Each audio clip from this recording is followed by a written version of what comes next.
Give me a minute and let's talk about the latest regarding the Freedom of Russia brigades.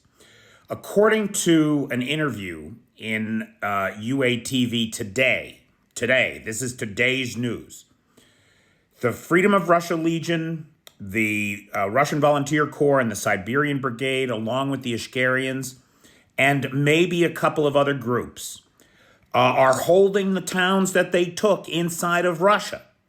According to their spokesman in the interview today, he said, "We have opened a new front." And I think that finally we see the sense of this maneuver. We know, if you're a regular watcher of this channel, you know that the Russians have been building up troops in Luhansk, getting ready for a big push toward Kupiansk. Maybe 100,000 troops are there now, or were there, until the Freedom of Russia Brigade moved in and took the fight to Russia. Troops had to be siphoned off of that Luhansk area. It's the closest spot. It's where you're going to take them from. This may well have delayed the Russian offensive into Kharkiv. Maybe, right? It would make sense.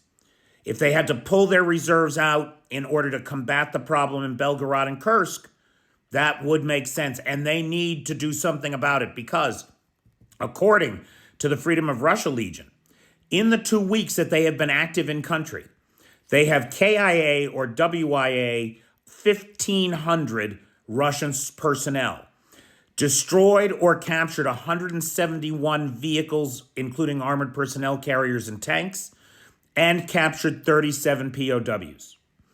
So they are mixing it up on the border, baby. No two ways about it.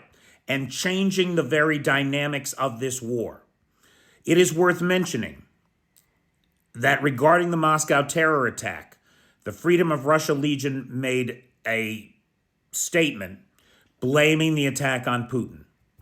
Now, the evidence doesn't support that, but they put the blame squarely on him. And the reality is, one way or another, he is to blame. He is to blame. He's brought this all on himself with his hubris and his overreaching imperialistic bullshit. So the boys are still on Russian soil. They're still holding those towns, even though Kazinka has been destroyed completely by Russian glide bombs. They've leveled the place. What their next move is anybody's guess. But for right now, it looks like they're dug in.